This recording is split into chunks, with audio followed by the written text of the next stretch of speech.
სტუმრად ყავს ადამიანი, რომელიც უშუალოდ, რა თქმა უნდა, პირდაპირ შეხებლობაშია ამ ყველაფერთან. დავით გარეჯის ლავრის წინამძვარი არქიმანდრიტი ილარიონ ჭიღლაძეა ჩვენი სტუმარი, მოგესალმებით. დიდი მადლობა რომ მობრძანდით სპეციალურად ჩვენთვის დღეს და ყველას გველი შეგვყრივა ამ ძიმე სიტუაციისთვის რომელიც არის შექმნილი და იქნება გვითხრათ მამაო აი რა სიტუაცია დღეს დავით გარეჯში აი რა სტატუს quo გვაქვს დღეს იყო სიტუაცია რომ ჩვენ მომლოცველები უკვე ადიოდნენ უდაბნოშიც ადიოდნენ ჩიჩხიტურშიც და დღეს უკვე რა რეალობასთან გვაქვს ჩვენ საქმე მიესალმები მაყურებელს, დიდი მადლობა თქვენ მოწვევისთვის. სიტუაცია გამწვავებულია, დაკეტილია მონასტრები, უდაბნოს მონასტერი, ჩიჩხიტური დაკეტილია. მომლოცველთათვის დაკეტილია ყველასთვის. აი ეს სიტუაცია დღესდღეობით. ვერ შევდივართ. ვერ შევდივართ, კეთილინებით ვერ შევდივართ. ანუ ეს აზერბაიჯანელი მესაზღვრეები დგანან იქ? აზერბაიჯანელი მესაზღვრეებამდე დგანან ჩვენი მესაზღვრეები. ანუ სანამ იქამდე მივად ქართველი და რატო ვაკეთებენ ამას აი რა რით ახსნიან ამას შენ ხომ არ არის დემარკაცია საზღვრის მომხდარი და აი თუ ქონია თქვენ შეხება იგივე ჩვენ მესაზღვრეებთან იგივე აზერბაიჯანელებთან ან უფრო მაღლა კიდე ხელმძღვანელობასთან რომ რატო გვიზღუდავენ იქ ვერ გავიგე ხა რა საერთოდ აი ცოტა არ იყოს აი კომენტარის გაკეთებაც მიჭირს ამაზე ჩვენ რა დონეზეც გვაქვს ურთიერთობა ეს უშუალოდ ჯარისკაცები არიან ჩვენიც და მათიც ისინი ამბობენ რომ ეს ბრძანებაა და ისინი ბრძანებას ასრულებენ ისინი არ იღებენ გადაწყვეტილებას აი ეს არის მათი პასუხი და კი მაგრამ ჩვენ ხომ გქონდა რაღაცა ისეთი შეთანხმება რომ მომლოცველებს არ შეექნებოდა პრობლემა იყო რაღაც ეს შეთანხმება იყო ჯერ კიდე წინა წლებიდან მას შემდეგ რაც გამწვავდა ეს თემა შეთანხმება იყო რომ ვიდრე არ გაირკვევა საკითხი და არ დასრულდება დემარკაცია მანამდე ჩვენ ჩვეულებრივ უნდა შევსულიყავით და მარტო ჩვენ ტურისტები, მომლოცველები ყველანი უნდა შესულიყვნენ დაუბრკოლებლად. მაგრამ რატომღაც შეიცვალა ეს აი ხა ჩვენ კადრებს უყურებთ იმ კადრებს, როდესაც ეს არის ის კადრები, აი ასახავს იმ რეალობას, როდესაც დაიძაბა რამდენიმე დღის წინ სიტუაცია უკიდურესად, როდესაც ხატები გამოიტანეს აზერბაიჯანელებმა უდაბნოს და ჩიჩხიტურის ტაძრებიდან და აი ჩვენ ვნახეთ რომ აზერბაიჯანელ მესაზღვრეებს ადგილობრივმა უდაბნოს მოცხოვრებლებმა დაატოვებინეს ტერიტორია და შემდგომ ამას რამდენადაც მე გავიგე შევიტყვე საქართველოს ელჩი დაუბარებიათ აზერბაიჯანში და რაღაც პროტესტი გამოუთქვა და ამის გამო გამკაცეს რომ აი ესეთი რაღაცა ჩვენებმა რომ იმოქმედეს ადეკვატურად რომ არ მისცეს უფლება ხატები წაებელწათ აზერბაიჯანელებს აი ეს ამის გამო დაიძაბა ბოლო დროინდელი მოცემულობა რაც არის აი სწორედ ამის გამო ამის შემდეგ მოხდა ეს ხო მაგრამ ხატების გამოყრის უფლება აქვს ვინმეს და შეურაცხყოფის როგორ გითხრათ აი და თქვენ როგორ ფიქრობთ? მამო, აი ჩვენ ეხლა ძალიან აი მძიმედ ვადევნებთ ამ ყველაფერს და გამოსავალი რა არის? აზერბაიჯანს არ ესმის ქართველი ხალხის არავითარი პროტესტი. ესე იგი იარაღით იცავენ იმას, რა ქვია, ჩვენ სიწმინდეებს თითქოს იქ რაღაცა სამხედრო ობიექტი იყოს, უდაბნო და ჩიჩხიტური. არაერთი პატრიოტ ალიანსმა მრავალრიცხოვანი აქცია გააკეთა იქ, უამრავი ადამიანი მომლოცველი მივიდა იქ და პროტესტი იყო საკმაოდ სერიოზული. და აი რა უნდა გავაკეთოთ მაშინ? არც თქვენი ესმის, არც ხალხის ესმის და ეს ეხლა ხო შევეგუებით ჩვენი სიწმინდეების მეორე იერუსალიმის დაკარგვას. თუ შეიძლება მე მცირე ისტორიული ექსკურსი გავაკეთებ. თქვენის ნებართვით. კი ბატონო. რომ საზოგადოება იყოს საქმის კურსში, რასთან გვაქვს. კი ბატონო. მე ჩემი ვიდეო მიმართვას დავდე საკუთარ გვერდზე, ბევრმა ნახა სხვათა შორის, მაგრამ თქვენი ეთერიდანაც მინდა რომ თქვა. კი ბატონო. საქართველოს აზერბაიჯანის ურთიერთობებს განსაზღვრავს სამი ძირითადი ხელშეკრულება. ეს არის პირველი 1921 წლის, როდესაც უკვე გასაბჭოებული იყო საქართველო. შემდეგ არის 1938 წლის და მასთან ახლავს რუკაც. და ბოლო არის უკვე 1996 წლის ხელშეკრულება. აი რა არის აქ თავარი? თავარი რა არის? რომ ამბობენ დღესაც უპასუხისმგებლო პოლიტიკოსები, როგორც ვამბობდი მე მიმართვაში, რომ გადაცემული ეს მიწები აზერბაიჯანზე. არ არის ასე. გადაცემული არ არის არაფერი. მხოლოდ გადაცემული არის მიწები ადმინისტრაციულად. სარგებლობაში, რათა იქ აძოვონ წემსებმა უბრალოდ ადმინისტრაციულად. ეს არ ნიშნავს პოლიტიკური საზღვრების ცვლილებას და ყველა ხელშეკრულებას 21 წლიდან მოყოლებული. აი ეს პირველი მთავარი პირობა, აი ყველგან არის ეს, რომ პოლიტიკური საზღვრები რჩება ხელშეუხებელი. აი ამას ამბობს ყველა ხელშეკრულება, რაც კი დადებულა ამის შემდეგ. დღემდე აი სწორედ ასე მოდის ეს შეთანხმება. ანუ ბერთუბანი ჩვენ იმაში შედის, აი ამ გარკვეული რუკებით, რომელიც არსებობს. ახლა არის აქ პრობლემა რაშია? როდესაც დაიშალა საბჭოთა კავშირი, მოხდა შეთანხმება, რომ ადმინისტრაციული საზღვრების ფარგლებში გამოეყო ყველა რესპუბლიკა, გახდა ყველა რესპუბლიკა დამოუკიდებელი. აი საქმეც იმაშია, რომ აი რომელ ადმინისტრაციულ საზღვარზეა საუბარი, იმიტომ რომ იყო ძალიან ბევრი სხვადასხვა აი ვარიაციები ხდებოდა, ცვლილებები ხდებოდა ამ საზღვრებისა. ყველაფერს დაესვა წერტილი მაშინ, როდესაც 1996 წელს ჰეიდარ ალიევის საქართველოში ვიზიტის ფარგლებში ხელი მოეწერა შეთანხმებას, რომ საქართველოსა და აზერბაიჯანს შორის საზღვრის დადგენა მოხდება 1938 წლის რუკით. 1938 წლის რუკა, ეს არის მაშინდელი NKVD-ს მიერ შედგენილი რუკა, 1-200.000-თან მასშტაბით. ეს არის კონკრეტულად ამ რუკის K-38-ის 22 ფორმულარი, რომელიც უშუალოდ ეხება გარეჯის სექტორს. აი ამ რუკით უნდა მოხდეს ხელმძღვანელობა. და ის იმ რუკაში ჩვენ შემადგენლობაშია ბერთუბანიც. ბერთუბანი აღარ არის უკვე იმ რუკით ჩვენ შემადგენლობაში. მაგრამ დუმბე პატიაშვილი საუბრობდა რომ დიახ, ბერთუბანზე იყო საუბარი და ბერთუბანი არის ჩვენი პოლიტიკური საზღვრები, საზღვარი საქართველოსა და აზერბაიჯანს შორის, რომელიც არის მიღებული და დამტკიცებული საერთაშორისო კანონმდებლობით, ეს არის მტკვარზე დღეს. ის საზღვარი არ შეცვლილა, არც ერთი ხელშეკრულებით ის საზღვარი შეცვლილი არ არის. რომელსაც ბერთუბანით შედის უკვე. რა თქმა უნდა, ბერთუბანით შედის, მაგრამ და ბერთუბანზე არავინ არ ლაპარაკობს. ჩვენ ლაპარაკობთ მარტო უდაბნოზე, შიჩხიტურზე, ვითომ ბერთუბანი იყოს რაღაცა ოდითგანვე აზერბაიჯანელების რაღაცა ტერიტორია. აი ზუსტად ქართული ანდაზაო, წყალგაღმად გაედავი და გამოღმად აქ-შებაო. აი ასეა. უდაბნოს მონასტრის საკითხში ჩვენ მაქსიმუმს რომ მივაღწიოთ, მაინც აგებული ვრჩებით. იმიტომ რომ უკვე ბერთუბანზე საუბარი აღარასოდეს აღარ იქნება. და ეგ არის შეცდომა მე ძალიან. არ ვიცი, აი ვერ გეტყვით. ეს არ იქნებოდა პრობლემა, რომ მიქცეოდა ამას ყურადღება თავის დროზე.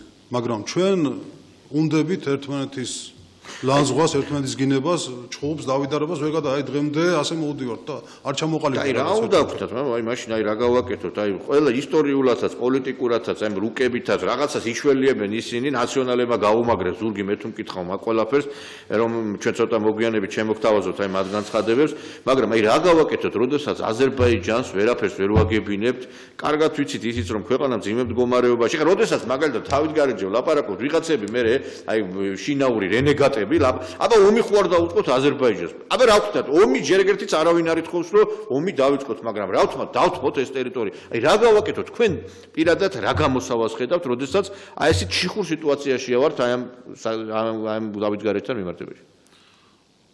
მე იმ ვიდეო მიმართვაშიც ვამბობ ამას და ახლაც გავიმეორებ, რომ თუ კი ჩვენ ვერ ვაღწევთ წარმატებას ამ საკითხში, ხელი არ უნდა მოეწეროს შეთანხმებას. იმიტომ რომ შეთანხმებაზე ხელმოწერა ნიშნავს დაკანონებას უკვე ამ უკანონობის.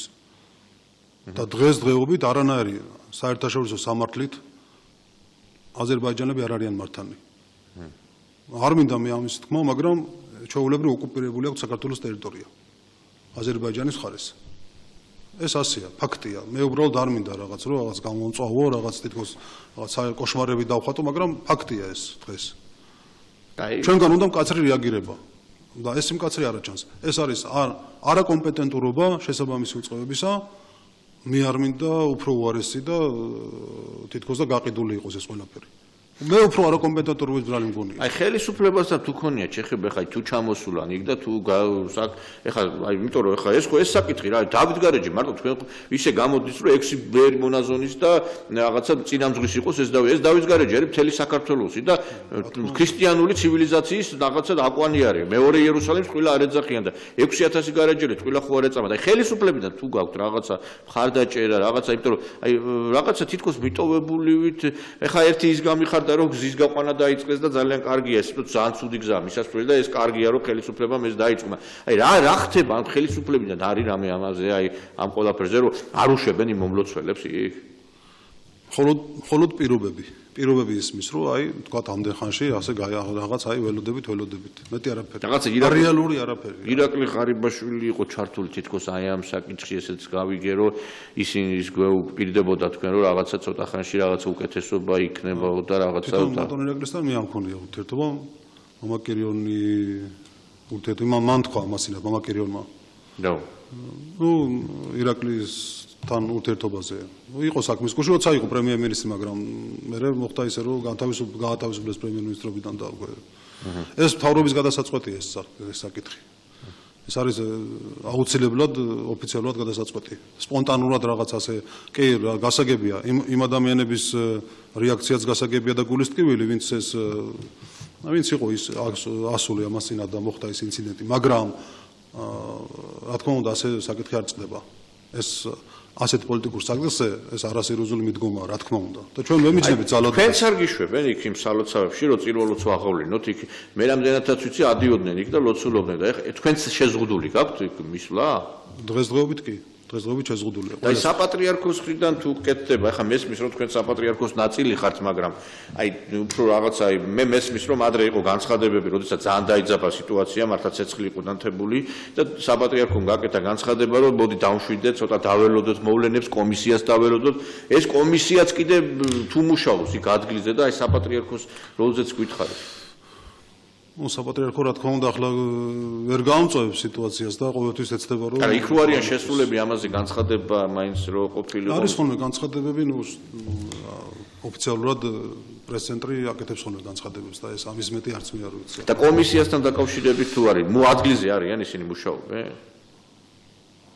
დღესდღეობით ხო იმიტომ რომ ჩამოდი რაღაცა ვერტალიოტებით და რაღაც დადიოდნენ დაფრინავდნენ კი ხდება ხოლმე ეგეთი ისა არ ვიცი ვერტფრენში ვინზის არ ვიცი, მაგრამ ფაქტია რომ ვერტფრენები დაფრინავდნენ. მაგრამ კომისიის წევრები ყოფილან ჩამოსულია, თქვენ გინახიათ ან შეგხვედრიან. წინა წლებში ბევრჯერ ახალი კომისიის წევრებს მე იმიტომ რომ რაღაცა უნდა ჩამოსულიყვნენ, ადგილზე უნდა მოსულიყვნენ, ამდენად ვიცი, ანუ კომისიაც ესე იგი ფაქტურად არ მუშაობს ეს ახალი კომისია? ვერ გეტყვით, ახალი კომისია ალბათ მუშაობს. მე ახალი კომისიის ახალი კომისიას ადგილზე ხო უნდა მოსულიყო, მუშაობა რაღაც. იქ ალბათ მუშაობს. ზევით მე ვერ გეტყვით.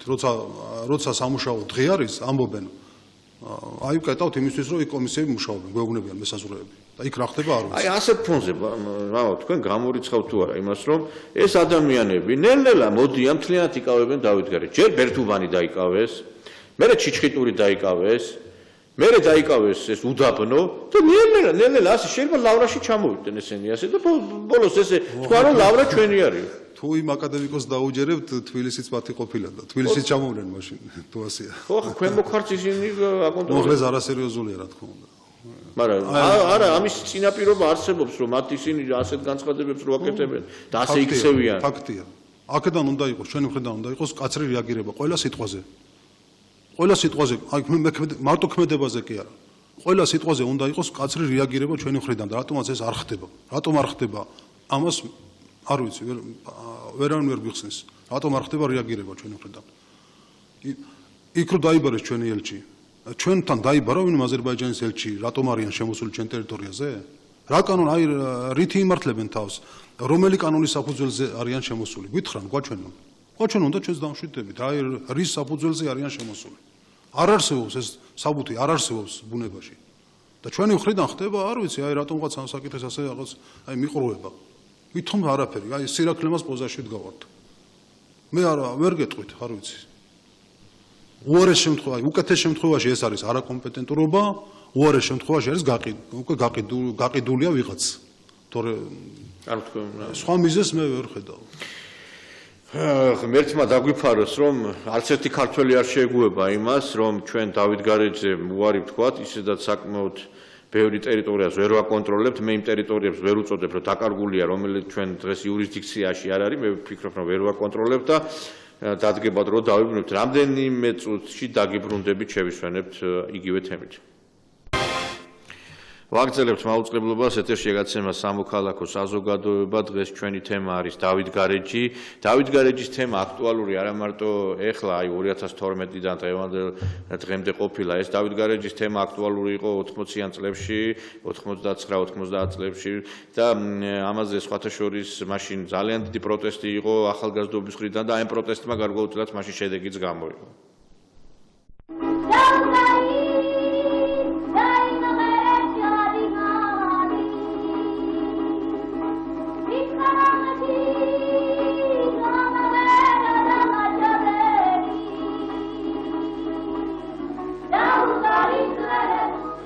უნიკალური ისტორიულ-არქიტექტურული კომპლექსი დავით გარეჯა წლების მანძილზე სამხედრო უწყების პოლიგონი იყო, რის გამოც იგი განადგურების პირამდე მივიდა.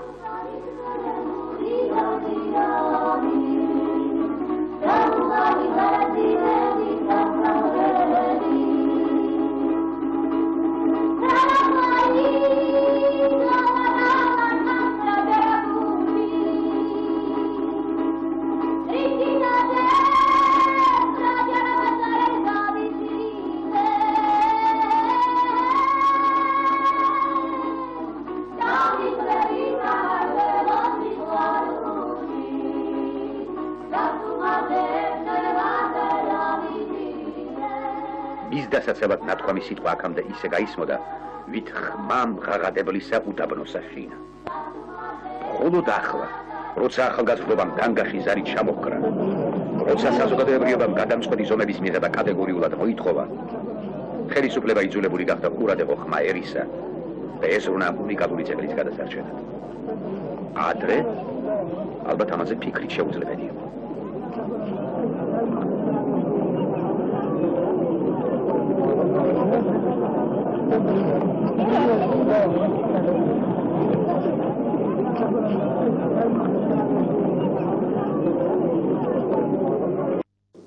აი რუსეთის იმპერიას გავაგებინეთ და პოლიგონი დავხურეთ იქ, რომელიც აზიანებდა აი ამ სამონასტრო კომპლექსს, ამხელა იმპერიას გააგებინა ქართულმა ხმა თავისი ძახილი და აზერბაიჯანი, რომელიც ეხა საბჭოთა კავშირის იმპერიასთან ეხა ახლოდაც ვერ მივადა, საერთოდ ლაპარაკი ზედმეტია, უნდა გაიგოს ვისთან აქვს საქმე მას. ჩვენ შეიძლება დასუსტებული ვიყოთ დღეს, მაგრამ ეს იმას არ ნიშნავს, რომ ისინი ჩვენ დავთგუნავენ და ჩვენგან რაღაცას წაიღებენ. რაც დროებით აქვს წაღებული, იმის დაბრუნებას მოუწევს გავაწლები. მაგრამ ეს ეხა რაც ხდება, აი ეს სათავე ამას ყველაფერს დაუდო ნაცმოძრაობის მოღალატეობრივმა პოლიტიკა. ეხა მიცვალებულზე ან კარგს ამბობენო, ან საერთოდ არაფერს არ ამბობენო, მაგრამ ის რაც განცხადებებს აკეთებდა კულტურის მინისტრია, რა პოლიტიკაც ჰქონდა, იმიტომაც არის და აი დღეს რა ძიმე სურათით გვაქვს ჩვენ დავით გარეჯის მიმართებაში, აი ეს არის სწორედ აი ამის ყველაფრის შედეგი. კულტურის მინისტრი ნიკარურუა დავით გარეჯს ტაო-კლარჯეთს ადარებს. მინისტრმა ეს პარალელი დღეს უდაბნოს ეკლესიის საკითხის კომენტირებისას გაავლო. რურუამ კიდევ ერთხელ დაადასტურა საგარეო საქმეთა სამინისტროს განცხადება იმის შესახებ, რომ უდაბნოს ეკლესიის თემა სადავო საკითხს არ წარმოადგენს. მიუხედავად იმისა, რომ ეს ისტორიულად საქართველოს ნაწილი იყო, დღეს აზერბაიჯანის ტერიტორიაზე, როგორც მაგალითად ტაო-კლარჯეთი, რომელიც ისტორიულად საქართველო იყო, მაგრამ უღმართობის ისტორიული დაუდევრობის შესტოვების უბედობის გამო ეკუთვნის თურქეთს მაგალითად. ასეთი რაღაცები ხდება. აი ხა შენი კულტურის მინისტრი რო იმას იტყვის, რომ ტაო-კლარჯეთის მსგავსათო ეს ტერიტორია აზერბაიჯანელებს ეკუთვნის. მე აზერბაიჯანელებთან მართლა რა გაგვინდა ჩვენ. და აიმიტომაც დღეს ეს ნაციონალები კიდე როდესაც გარეჯში ხმას იღებენ, აი რა ნამუსით იღებენ ხმას, ჩემთვის გაუგებარია. ისინი იმიტომ იღებენ ხმას და დღეს აი მცდელობებია, რომ ხელისუფლება ჩამოაგდონ და ხელისუფლებას დაუპირისპირდნენ, თორე ხვალ რომ მოვიდნენ ხელისუფლებაში, იგივე პოლიტიკა ექთებათ და დავით გარეჯს შეიძლება კი რა თლიანად კახეთი გადასცენ ამათმა იმას, რა ქვია, თავისი საგარეჯოთი იმას, რა ქვია, აზერბაიჯანს. ამიტომ არის ცოტა აღმაშფოთებელი და აი მაგალ თქვენ რა სიტყვით. აი ეს განცხადებებიც მე მგონი ხელის შემწყობია იმისი, რასაც აზერბაიჯანი აკეთებს, რასაც ახორციელებდა ნაცმოძრაობა გარეჯთან მიმართებაში. თავის დროზე როცა გაკეთდა ეს განცხადებები, მე უფრო მკაცრი ვიყავი, მაშინ არსებობს ამის ჩანაწერებიც. ახლა რა თქმა უნდა სამწუხაროა, რომ ახალგაზრდა კაცი გარდაიცვალა და მართლა სამწუხაროა. არა, კაცზე არ არის, ეს ხელისუფლების პოზიცია იყო, აქ ჩვენ მარტო გვარამ რურუაზე არ გვაქვს ლაპარაკი, ეს იყო ხელისუფლების პოზიცია და არა ერთი კაცის პოზიცია. რა თქმა უნდა, ეს რა მაინც ესეთი საკითხია. მე პირადად ძალიან გული დამწყდა და მეწყინა და ღმერთმა შეუნდოზე ანთელ შემყოფოს. ნიკასული და მე რა მინდოდა კონკრეტულად ამ საკითხზე მეთქვა. შედარება ტაო-კლარჯეთთან არ არის მართებული, რადგანაც ტაო-კლარჯეთის საზღვარი, ეს იყო სახელმწიფო საზღვარი საბჭოთა კავშირსა და თურქეთს შორის და თავისთავად საქართველოს რესპუბლიკასა და თურქეთს შორის, ეს უკვე დამტკიცებული სახელმწიფო საზღვარია. ამაზე რამ თავის დროზე მოხდა შეთანხმება, თავის დროზე დამტკიცდა და ეს უკვე მიღებული რამდენადაც სამწუხარო არ უნდა იყოს ჩვენთვის, ეს მიღებული დამტკიცებული საზღვარი, ასე ჩვენს ხელი გვაქვს მოწერილი და რა თქმა უნდა დამტკიცებული. სახელმწიფო და შორის საზღვარი დგინდება როდესაც ორივე მხარე შეთანხმდება. ორივე მხრიდან მოეწერება ხელი იმ დონეზე, რა დონეზეც ეკუთვნის ამ საკითხს. აი ამას ვამბობთ სწორედ ჩვენ. რომ შედარება დავით გარეჯის და ტაო-კლარჯეთისა არ არის მართებული, რადგანაც დავით გარეჯის შემთხვევაში ჩვენ გვაქვს მხოლოდ და მხოლოდ ადმინისტრაციული, ეს სიტყვა რატომღაც ვერ მივიტანე მე მსმენელის გულამდე. რაღაც ყურში ხდებათ, მე უშვებ. არ არის ეს სახელმწიფო საზღვარი. მსმენელმა კი კარგად იცის, ხელისუფლებამდე უნდა მივიტანოთ, თორე მსმენელმა და ქართველმა ხალხმა ძალიან კარგად. არა, ბევრი ისევ მიტრიალებს კითხოს. ბევრი ისევ შემოგვიბრუნებს კითხოს, რომ კომუნისტებმა გადაცეს, ბოლშევიკებმა გადაცეს, დალოცვილებო, არ გადაუციათ. არ არის გადაცემული კიდევ ერთხელ ვამბობ. ყველა ხელშეკრულება განსაზღვრავს, რომ პოლიტიკური საზღვარი რჩება ხელშეუხებელი. თვით ბოლშევიკებს და კომუნისტებს არ უკადრიათ ის, რომ მიწები გადაეცათ. აი, ერთ-ერთი სიტყვაც არსებობს შემორჩენილი. აღარ მახსოვს რომელი იყო. თუ არ ვცდები მახარაძე, ფილიპე მახარაძე არ მოუწერა ხელიო და მე კომუნისტი ვარო, სამშობლოს გამყიდველი კი არა ვარო, ასე უთქვია. ნუ ახლა ეს რა თქმა უნდა აი კანდელა კი გამოვიდა სხვათა შორის ნაძირალა ევროპელი ნაციების პოკერის პარტიიდან და ესო ბოლშევიკებმა გადასცესო ესო რა ჩვენო რა გვინდაო ისა რა ქვია ბოლშევიკებმა გადასცესო არაფერი არ არის გადაცემული არის ადმინისტრაციული საზღვარი იყო იქ სახელმწიფო საზღვარი არასოდეს არ ყოფილა მაგრამ როდესაც ჩვენ დავიშალთ აი სად ხდება კანდელაკმა ზუსტად 91 წელი ახსენა 91 წელს დაიშალა საბჭოთა კავშირი რესპუბლიკებმა აღიარეს ადმინისტრაციული საზღვრები საწყისად რა თქმა უნდა არ მოხდარა შეთანხმება არ მოხდარა აი ასე გამოვიდა ამ საზღვრებით გამოვიდა რესპუბლიკა მაგრამ რომელ ადმინისტრაციულ საზღვარზეა საუბარი არ არის დადგენილი რა თქმა უნდა იმიტომ რომ იცვლებოდა ეს საზღვრები სხვადასხვა დროს სხვადასხვა ადგილას გადიოდა მაგრამ ეს განსაზღვრა სწორედ ჰეიდარ ალიევის ვიზიტმა საქართველოში 1996 წელს სადაც ხელი მოეწერა შეთანხმებას რომ მოხდება საზღვრის დადგენა მოხდება 1938 წელს. ეს დოკუმენტი აი ალიევის რა თქმა უნდა ეს დოკუმენტი არსებობს. რა პრესაში ანუ მედიაში არ გამოსულა ეს დოკუმენტი. ალიევის ხელმოწერით თქვენ რა თვითონ ალიევს არ მოუწერია ხელი. კომისიის თავმჯდომარეები აწერენ ხელს. ალიევის დროს. კომისიების თავმჯდომარეები აწერენ ხელს ამ დოკუმენტს. ეს არის ბოლო შეთანხმება რომელმაც დაუსვა ასე ვთქვათ წერტილი ყველა დანარჩენ შეთანხმებებს. აი აქედან უნდა დავიწყოთ ათვლა ჩვენ. რომ აქვს ეს დოკუმენტი ამ კომისიას. რა თქმა უნდა, ეს დოკუმენტები არსებობს. ეს დოკუმენტები მოძიებულია, ყველაფერი დალაგებულია, რუკებიც არსებობს. აი წევან რო ვახსენე, მე ეს არის 1938 წლის რუკით მოხდება და კონკრეტულ რაღაც შემთხვევებში ისარგებლებენ სხვა რუკებითაც, ასე აი შეთანხმებაში. ეს 38 წლის რუკა ზუსტად 1-200.000-თან მასშტაბით. ყავს 28. ისე 22 მამაო წესი თქვენც უნდა იყოთ მე თუ მკითხავთ ჩართული ამ კომისიაში. იმიტომ რომ ყველაზე მე დარწმუნებული ვარ იმ კომისიის წევრებზე მეტი თქვენიცით ამ საკითხში და რა ეს კომისიაში მე რო გადავხედე მაგალითად კომისიის შემადგენლობას ეს კომისია არის დაკომპლექტებული ისტორიკოსებისგან კი არა დაკომპლექტებული არის საგარეო საქმეთა სამინისტრო უშიშროება თავდაცვა შინაგან საქმეთა სამინისტრო ეხა ის ისტორიკოსები შეიძლება ყავთ როგორც მოწვეული ექსპერტები მაგრამ კაი თუ ყავთ როგორც აი მოწვეულ პირებად მაინც ყავდეთ თქვენ იმიტომ რომ თქვენ მე მგონი უნდა მიიღოთ მონაწილეობა იმიტომ რომ ყველა საპატრიარქოს დანაც მე მგონი აი ყველაზე მეტად ჩართულობა თქვენი უნდა მოხდეს და აი არ ქონიათ ამაზე საუბარი რომ თქვენის გარეშეც რომ არ მოხდეს ამ საკითხის გადაწყვეტა რომ საპატრიარქომ დელეგირება მოახდინოს ფუნქციების თქვენი აი ამ საკითხის გადაწყვეტისას ამ კომისიებს განსაზღვროს თავისი პროტოკოლი. გასაგებია ხო, მაგრამ ყოველთვის იქნება თქვენგან ხო შეიძლება რომ ნუ ახლა ეს არის ეს მსჯელობის საგანი შეიძლება გახდეს, მაგრამ თუ მონდომება იქნება, კონსულტაციებს არაფერი არ უშლის ხელს. აი მამა კირიონი ჩვენი, აი მან ყველაფერი იცის ამ საკითხის შესახებ. მან შეისწავლა ეს საკითხი, ყველაფერი. მან მოიძიე ეს რუკები. ყველაფერი არის ცხადი, ყველაფერი არის აი ხელის გულზე დევს ყველაფერი. ერთადერთი ნება უნდა ამას, კეთილი ნება, რომ შესრულდეს იქ რაც წერია, მეტი არაფერი. არა, თქვენ მართლა გეთანხმებით, მამო, იმაში, რომ თუ ბოლოს და ბოლოს ვერ თანხმდებით ამ საკითხში და ისინი თავისას მიერეკებიან და არ უნდათ არაფერზე წამოსვლა, მაშინ იყოს სტატუს კო შენარჩუნებული და ვიყოთ, მაგრამ ჩვენ მოგცენ უფლება რომ შევიდეთ ვილოცოთ და ამაზეც რაღაცა მივაღწიოთ კონსენსუსს, ხო? რა თქმა უნდა, იმიტომ რომ ხო, მაგათი ტაძრები ეს არ არის, მაგენი ვერ ილოცებენ, იმიტომ რომ ეხა მუსლიმანური ტაძრები არ არის, თუნდა ილოცონ, კი ბატონო, პრინციპში არ აუგზავნებთ ჩვენ მაგას, მაგრამ ეს მაინც მივაღწიოთ როგორც იყო მანამდე ისე იყოს ხო? მინიმუმი ეს არის. ან საერთაშორისო პარტნიორები, ეხლა მაგალითად მამუკა ხაზარაძის და ბადრი ჯაფარიძის პასუხისგებაში მიცემა და დიდი პროტესტი გამოთქვა ამერიკის შეერთებული შტატებმა. ვერ გავიგე ხალხო, ეს ხალხი თუ ჩვენი მეგობრები არის, ასეთი პრობლემა გვაქვს, ტერიტორიას გვართმევს აზერბაიჯანი, ოკუპაციას ახდენს. გამოვიდნენ და ამაზე გააკეთონ გაცხადება, ვერ გავიგე, დავით გარეჯიძე უფრო მნიშვნელოვანია, მამუკა ხაზარაძე და ისა, ბადრი ჯაფარიძე, აი სირჩხილია უბრალოდ რა. ქვეყანა ესე თუ მარტო საჩხოლეტად, ესე იგი რუსეთთან საჩხოლეტი ობიექტი არის მარტო ამერიკის შეერთებული შტატებისთვის საქართველოს, რომ როგორმე სადგისის ფუნქცია შევასრულოთ ჩვენ. აი მე ჩემ გაკვირვებული ვარ, რომ დღეს მოვისმინე განცხადება ხალხი, რომლებიც ფულის გათეთრებაში არიან დადანაშაული, ამაზე გააკეთოს განცხადება და თუ აზერბაიჯანთან მარტო ვარ და აზერბაიჯანი ჩაგრავ, ეს დასავლელი პარტნიორები რისთვის აქვს ჩვენ და მე მგონი დამეთანხმებით ამაში, რომ უნდა ჩაერთონ ისინიც ამ საკითხს, იმიტომ რომ აბა ვერ ვაგებინებთ ამ ხალხს ჩვენ ვერაფერს, ხო? რა თქმა უნდა, მრავალი ბერკეტი არსებობს. მოახლა ეს ჩემი საქმე არ არის, ასე ვთქვათ. ხო, ეს უკვე პოლიტიკოსების საქმე. უბრალოდ უნდა იყოს კეთილი ნება. ნება უნდა იყოს სახელმწიფოს მხრიდან, რომ ეს საკითხი მოგვარდეს და არ არის მოუგვარებელი არაფერი ამაში. იმიტომ რომ ჩვენ კი არაფერს ვიგონებთ.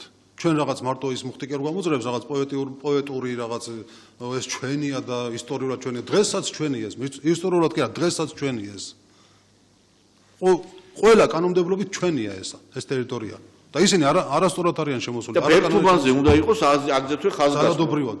ბერთუბანზე უნდა იყოს ხაზგასმა, რა სამწუხაროდ ბერთუბანზე არავინ არ ლაპარაკობს და აი ეხლა რა სიტუაცია შექმნი რო არ გვიშვებენ. მე ციტრის იმეშინია მამა რომ კიდე რაღაც ექსცესი არ მოხდეს იქ რომ აი ესეთი მძიმე სიტუაცია როდესაც არის შეიძლება კიდე მაპროვოცირებელი გახდეს იქ უდაბნოს მაცხოვრებლები, საგარეჯოს მაცხოვრებლები არანახო. კიდე არ მიუვარდნენ იქ და იერაღები არ წაართვა და რაღაც ექსცესი არ მოხდეს, იმიტომ რომ ქართველი ხალხი ეხლა ამას ნამდვილად ვერ შეეგუება, რომ იქ აზერბაიჯანელებმა ავტომატებით ქართული ტაძრები აკონტროლონ, ვითომ ეს ტაძრები რაღაცა ის იყოს, რა ქვია, საველე რაღაცა სამხედრო ობიექტები და ესეც ხომ აპროვოცირებელი ეხლა რაც ხდება იქ, რომ იერაღით განან ეს ხალხი, ხო? რა თქმა უნდა, ეს პროვოკაციაა. ეხლა მეჩეთთან რო დადგეს, წარმოიდგინეთ, ქართული ჯარი რო დადგეს მეჩეთებთან და არ შეუშვას იქ მომლოცველები. საფრთხეს დაგვიწყებენ ალბათ, ხო? აი ყველა კუთხიდან მირეკავენ, საქართველოს ყველა კუთხიდან. რომ რა ვქნათ, მამო, დაგვიძახეთ თქვენთანავართ. ჩვენ აჯანყებას ხوار მოვაწყობთ. აჯანყებას ხوار მოვაწყობთ, ეს არ არის ჩვენი, ასე თუ აი სტილი არ არის, ეს არც ქრისტიანულია, რაღაც ჩვენი ვალდებულება, რაც არის, ჩვენ მიგვაქვს ინფორმაცია საზოგადოებამდე, ვამბობთ სიმართლეს, რომ ეს ასეა. სხვა ჩვენ არ გვაჩნია სხვა ბერკეტი. აი ეს წირვალოცვა მაინც აღდგეს რა, მე იმაზე მაქვს საუბარი, რომ იქ იმ ტაძრებში ახლა მე მგონი რომ სასულიერო პირებს ვერ შეეხებიან, ძალიან დიდი ძალა აქვს ლოცვასაც და წირვასაც. აი რომ ქართულ აი ამ ჩიჩხიტურშიც, ბერთუბანშიც, აი ამ უდაბნოშიც ყოველდღიურად იყოს წირვალოცვა. არ შეიძლება ამის საკითხის მოგვარება და მომლოცველები შეუშვან და როცა გადაწყდება. მე აი ამ საკითხის დაყენება პატრიარქს ძალიან დიდი ავტორიტეტი აქვს და მე ვიცი რომ ალიევიც ძალიან დიდ პატივს აცემს, ხა რა ვიცი, პატივს პრინციპში როგორც წემს კიდე გასარკვევია, აგერ ტაძრები აქვს დაკავებული, ანუ რაღაცა იქნება გაითვალისწინო, რაღაც პატივი, რაღაცა არ ვიცი, რაღაცა მოწამოვიდნენ რაღაცაზე, ხო? არ შეიძლება რომ ეს მაინც გაკეთდეს? ამაზე არ არის საუბარი? როგორ გითხრათ, აი დღესდღეობით დაკეტილია ეს ყველაფერი და ალბათ თავიზრო აქვს ყველაფერს და ალბათ იქნება ამაზეც საუბარი. დღესდღეობით მოცემულობა რაც არის დაკეტილია და არავის უშებენ. და ისინი იქ რაღაცა სამხედრო ობიექტის გასწვის მაგათმა რაღაცა ადრე თუ 5-6 კაცი იყო იმ უდაბნოში და ჩიჩხიტურში ხა 50-60 კაცი დგანა, ხო? ამის შემდეგ გაზარდეს კონტინგენტი. და ავტომატები დგანან იქ თუ კიდე სხვა შეერაღებაც აქვს? არა, სხვა შეერაღება არა. და თქვენ როგორ ფიქრობთ, აი თქვენ ძალიან განათლებული ადამიანი ბრძანდებით, გარდა იმისა სასულიერო პირი ხართ, ეს რატო რატო არიან აი ესე ყველაფერზე ჩვენს ქრისტიანულ ტაძრებს რატო ესე უნდა წართვა? ანუ იმიტომ რომ თავიანთი ისტორია გაამრავალფეროვნონ, რომ ვითომ ეს ალბანური ტაძრებია თუ ესენი სამხედრო კუთხით უყურებენ, იმიტომ რომ ეს ხომ ამაღლებულ ადგილზეა და იქ რაღაცა სამხედრო დანიშნულების კუთხით უნდათ ეს ტერიტორია თუ რაღაც ისტორია, აი რატო უნდათ ასე რომ აი ესე გამწვავდეს სიტუაცია? თქვენ როგორ ფიქრობთ? აი მაინც აი მათთან საუბარი ხო გააქვთ კონტაქტი? მე ვფიქრობ წლები ამ საკითხს ვფიქრობ და არ ვიცი პასუხი არ მაქვს, რა შეაწყობს აზერბაიჯანს ჩვენთან ასე დაძაბვა ურთიერთობის არა. მე ვერ ხვდები. არ ვიცი. ალბათ არის რაღაც კულუარული რაღაც გარიგებები. შეიძლება გამოთქვა გონივრული ეჭვი, მე უბრალოდ რაც არ ვიცი, იმ საკითხზე არ მინდა. მაგრამ თქვენს იქ მე ვიცი რომ თქვენ 6 სასულიერო პირი ხართ, კიდევ იქ მორჩილები არიან, ვინც რომლები ერისკაცები არიან და ძალიან ძიმე ყოფაში გიწევთ ასევე ყოფა იმ ცხოვრება იქ რომ წყლის გადასახადები კომერციული ტარიფით არის და მე მგონი გაზიც არ არის, ხო? იქ არა, გაზი არ არის, წყალი კომერციული ტარიფით არის, გზა არ ვარგა, ნუ გზის გაყვანა პრინციპში დაიწყეს ეს კარგე და აი რაღაცა ხელისუფლებასაც ხო არ ეტყოდით რომ ეხლა მესმის რომ ბერული ცხოვრება ცოტა ის არის მძიმე, მაგრამ იქ მარტო ბერები ხო არ არიან, იქ ტურისტები ჩადიან და რაღაცა ცოტა მიხედვაც უნდა მე მგონი დავით გარეჯს ხო აი და რა არის იქ საჭირო რა უნდა გაკეთდეს რომ იქ ბევრმა ქართველმაც ნახო. ეხლა ჩვენ ვლაპარაკობთ ტელევიზიით, მაგრამ ბევრმა ქართველს ბევრს წარმოდგენაც არ აქვს რა არის დავით გარეჯი. პირველ რიგში უნდა დამშვიდეს სიტუაცია. თორე სანამ ასეთი სიტუაცია იქნება, წარმოუდგენელია. პირველ რიგში უნდა დამშვიდეს სიტუაცია. და რაც შეიძლება იმ დახმარებას ხელისუფლების უშუალოდ აი ამ ადგილთან. ეს იქნება დახმარება, სხვა რა კუთხით შეიძლება რომ დახმარება იგივე სასაზღვრო ზონაა მაინც ასე თუ იცი და უკვე ეს მათ კეთილნებაზეა დამოკიდებული თუ რამე მე არ მინდა ახლა რაღაც გამომივიდეს ახლა. მესმის თქვენ სირობთ რომ როგორმე რაღაცნაირად არ გინათ დაძაბოთ სიტუაცია. ეს იმდენად მნიშვნელოვანი თემაა. რომ იმის ფონზე სხვა დანარჩენი პრობლემა უკვე პრობლემად აღარ მიჩანს, აღარ ჩანს. აი თქვენ როგორ ფიქრობთ, აი 13 მე მგონი აი შეხვედრებიც რომ მოეწყოს, აიგივე აზერბაიჯანელებთან, მართლა არ გვინდა ჩვენ ამ ხალხთან დაპირისპირება და მეზობლები არის. არის ახლა ერთი მაგალითად ერთ-ერთი საქართველოს მოქალაქე შეგნებული კაცი, მართლაც რა ვიცი, აი შირვან ალიევის პოსტი მე თვითონაც გავაზიარე. მთელი შეგნებით კაცი წერს რაც არის მართალი და როგორც მოღვაწე ადამიანი. არა, ჩვენთან აკაური. ნუ კარგია თუ ვიღაც მაყურებელი ყავს, შეიძლება კითხვა აქვს მას და გისმენთ, შეგიძლიათ დასვათ კითხვა. მე მინდა ერთი რაღაც შეგახსენოთ. რამოდენიმე წლის წინ საჩხერის ჩიხურა, ფეხბურთის გუნდი იყო აზერბაიჯანში მატჩზე ჩასული და მათ ჩაიტანეს ბანერი ასეთი, რაც ჩემი ნებით არ დამიცმია, ის დაკარგულად არ ჩამithვლია და ეს ბანერი როდესაც გაიშალა, მახსოვს მე, ატყდა ერთი აურზაური, მგონი ჩაიშალა ის მატჩი იმ დროს და იმ დონეზე წავიდა საქმე, ამ პროტესტი იმ დონეზე გამოხატეს მათ, რომ საჩხერის ჩიხურა დასაჯეს ამ ბანერისათვის. რამოდენიმე წლით დისკვალიფიკაცია მისცეს გუნდს და ჯარიმა გადაახტევინეს, მე მგონი 5,000 ევრო თუ არ ვცდები. ეხლა ეს ბანერები რო გამოფინა აზერბაიჯანის მაყურებელმა თუ გუნდმა თუ ვინც ვინმე ამაზე რამე პროტესტი გამოხატა ან მაშინვე თქვენს გარდა? გასაგებია, გეთახმებით სავსებით ქალბატონო, ეს მართალია 2 წლის წინ მოხდა, მაგრამ მე რამდენადაც მაქვს ინფორმაცია, გაბალა არ დასჯილა ამის გამო, იმიტომ რომ არ დასჯილა, რომ ჩვენც არ აგვიტეხია ამაზე, ჩვენ რო დაგვეწყო ამაზე ლაპარაკი, პრინციპში რაღაც ზომებს მიიღებდა UEFA, იმიტომ რომ ეს საერთაშორისო მატჩი იყო და მამო, აი მე რას ვლაპარაკობ, რომ აი საერთ ჩვენ მე მგონი ამ ხალხსაც ეხა აზერბაიჯანელებმაც აერჩია, რაღაცა დიალოგები უნდა იყოს ბაქოში, რაღაცა მთავრობამაც უნდა დავიწყოთ რაღაცა, იცი რა, იმიტომ რომ იცი რა, ეს არის უდიდეს სიწმინდე და რაღაცა მე მგონი ამ ხალხსაც უნდა გავაგებინოთ, რომ ეხლა წარმოიდგინეთ მათ რაღაც სალოცავებში რომ შევიჭრათ ჩვენ, რა რეაქცია ექნება და რაღაცა დიალოგი, კონტაქტი, რაღაცა სამეცნიერო დონეზე, რაღაცა სასულიერო, იმიტომ რომ პატრიარქსაც ძალიან ახლო ურთიერთობა აქვს იგივე მუსლიმასთან, რა ქვია, მომლოცებთან და რაღაცა სასულიერო პირებთან. აი რაღაცა მე მგონი გარღვევა უნდა მოვახდინოთ ამ მიმართულებით, ხო, აი. რა თქმა უნდა, აუცილებელია დიალოგი. ამასინათ მე მაგალითად მოვისმინე თვითონ იმათი მხარის სერიოზული კაცი საუბრობდა, არ იყო ის რაღაცა ასეთი არასერიოზული როგორც პარლამენტის წევრი. დიახ, წეღან იაკობ მაჰმუდოვი, აზერბაიჯანული თბილისის ის არის. ეს რა თქმა უნდა და მეორე ვისაც მე მოვისმინე, ის სერიოზული კაცი ჩანდა, რომელიც ამბობდა, რომ აი ეს ერთ-ერთი მიზეზი რა მოიყვანა მან, რომ იმდენად ხშირად იცვლებაო საქართველოში ხელისუფლება და მინისტრები.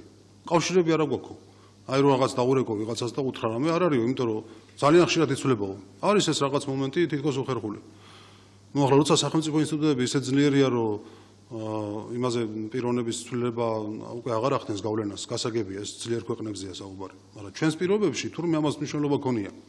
რომ შეიცვალა უცებ, ვიღაცასთან კავშირი ქონდა და ის აღარ არის დღეს, ვეღარ დაუკავშირდა, არ ვიცი ახლა ამას რა ეშველება. აი როგორ გითხრათ, მე დემოკრატიის მოწინააღმდეგე კი არა ვარ, მაგრამ ჩვენ ძალიან დემოკრატები ვართ, ასე ვთქვათ. იქ ცოტა უფრო კონსერვატიული არიან ამ საკითხში, მმართველობის საკითხი, იქ უფრო დიდხანს ჭირდებიან ალბათ თანამდებობებზე ხალხი და ის კაცი ამბობდა, რომ არავინ არ იცნობს ერთმანეთს, ისე ხშირად იცვლებიან საქართველოშია და არ ვიცი ახლა ეს რამდენად მიზეზია ამის, რომ საკითხი არ გვარდება, მაგრამ ერთ-ერთი მიზეზი ალბათ ესეც არის.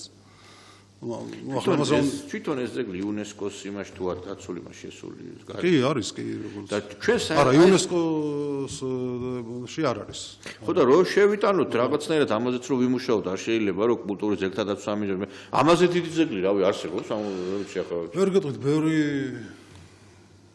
ბევრი საშუალებაა, სხვადასხვა საშუალებაა, სხვადასხვა ალბათ ბერტი. ხო, საერთაშორისო მიმართულებით რაც ეხლა ამის დამტკიცება რომ გარეჯი არის საქართველოსი ძალიან ადვილია რა, იმიტომ რომ პირველ რიგში უნდა იყოს ინფორმირებულობა. ინფორმირებული უნდა იყოს საზოგადოება აი ამ პრობლემის შესახებ. ისტორიული და თუ დღევანდელობა, აი რა ხდება, ყველაფერი, როცა ინფორმაცია გააქვს, რა თქმა უნდა, მე უკვე ადვილია ამაზე იმჟელო და რაღაც გადაწყვეტილება მიიღო.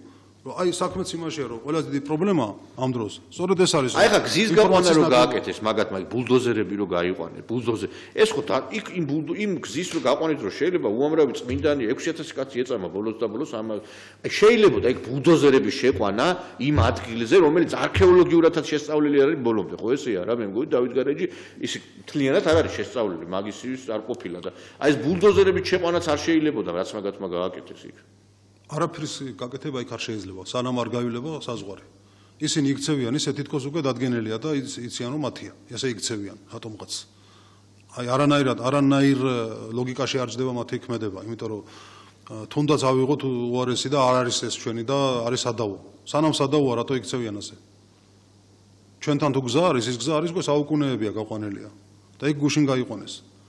აი სწორედ ეს მე იქაც მარტო გარეჯი რო არ იყოს მამო საინგილოში ქართველებს მონებივით ექცევიან აგერ აქ ჩაგრავენ და მე გამოდის ვიღაცა და მე რო ვიტყვი მეგობრობა არ არის მეთქი აბა ეს ერთი რამე როგორ შეიძლება რომ ახლა საინგილოში ტუალეტებად არის ტაძრები და იქ მაშინ ქვემო ქართში მეჩეთზე შენდება და მე ესე იგი რახან ესე იგი გაზი და მიის გამოდის ნავთობი ის ნაზი და ნავთობი იმიტომ გამოდის რომ მათთვისაც ხეირია აბა სომხეთზე ხო არ გაატარებენ იმას სომხეთთან ომი აქვს და მე იცი რა მეკოს ასეთი უწვინოები რატო არიან სომხეთთან ომი აქვს ირანთან ურთიერთობა არც ისე კარგად აქვს დაწყობილი და საქართველოსთანაც იფუჭებენ სიტუაციას აი გაუგებარია აი რატო იქცევიან ასე მე ვერ ხვდები რა კი შეიძლება თურქეთის მიერ წაქეზებული იყოს ეს ყველაფერი მაგრამ თურქეთის მიერ წაქეზებული თუა შენ ჯერ შენი ქვეყნის ის ხო უნდა გქონდეს რაღაცა პრიორიტეტი რომ ახლა თურქეთი რო გეუნება რა შენც ხო უნდა იმოქმედო იმითი რომ შენ ამითი რას წაგებ და რას მოიგებ რა და თქვენ როგორ ფიქრობთ აი მაინც ხედავთ იმედს და პერსპექტივას იმისა რომ რაღაცა სიტუაცია დაწყნდება და დაალაგდება საჩვენოდ თუ მაინც გამწვავდება სიტუაცია იმიტომ რომ რაღაცა დათმობაზე წამსვლელი ეგენი არ ჩანა ვერ გეტყვით იმდენად ჩემ კომპეტენციას ცილდება უკვე ეს თემა კი მე ჩემი მოსაზრებები გამაჩნია რაღაც საკითხებზე მაგრამ თავისუფლებას ვერ მივცევ რომ ისეთ საკითხებზე ვისაუბრო რაც მე არ მეხება რაც უშუალოდ დავით გარეჯის შესახებ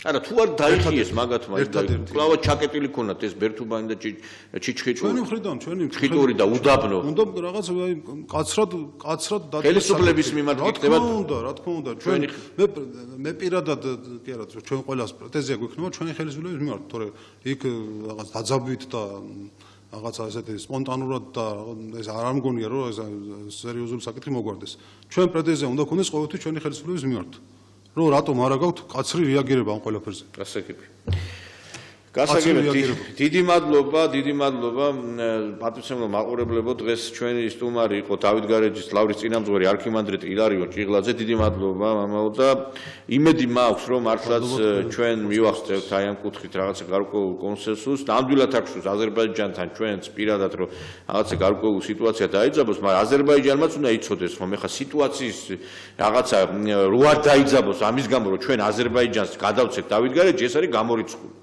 და ეს უნდა გაიგოს ყველას, შინაურმაც და გარეშე მტერმაც. და ამიტომ ხელისუფლებასაც მოუწოდებ, რომ რაღაცა ცოტა მეტი უფრო პრაგმატიზმი და ადეკვატურობა საჭირო, იმიტომ რომ თუ კი ისინი ელჩი გვიბარებენ იმის გამო, რომ რაღაცა იქ არ მოსწოთ რაღაცეები, ჩვენც უნდა დავიბაროთ აქ და უნდა მივცეთ გარკვეული შენიშვნები იმის გამო, რომ აქ ბულდოზერები თხიან და ტაძრებში არ გვიშვებენ ტანკებით და ავტომატებით ლამის იქ და ეს ამას ასე რომ გაგრძელდეს კიდე დიდხანს არ შეიძლება. კარგად გზანდებოდეთ, იმედს ვიტოვებთ, რომ მომავალ პარასკევს უფრო კიდევ უფრო საინტერესო, უფრო პოზიტიური თემებით გვექნება გაჯერებული გადაცემა. კარგად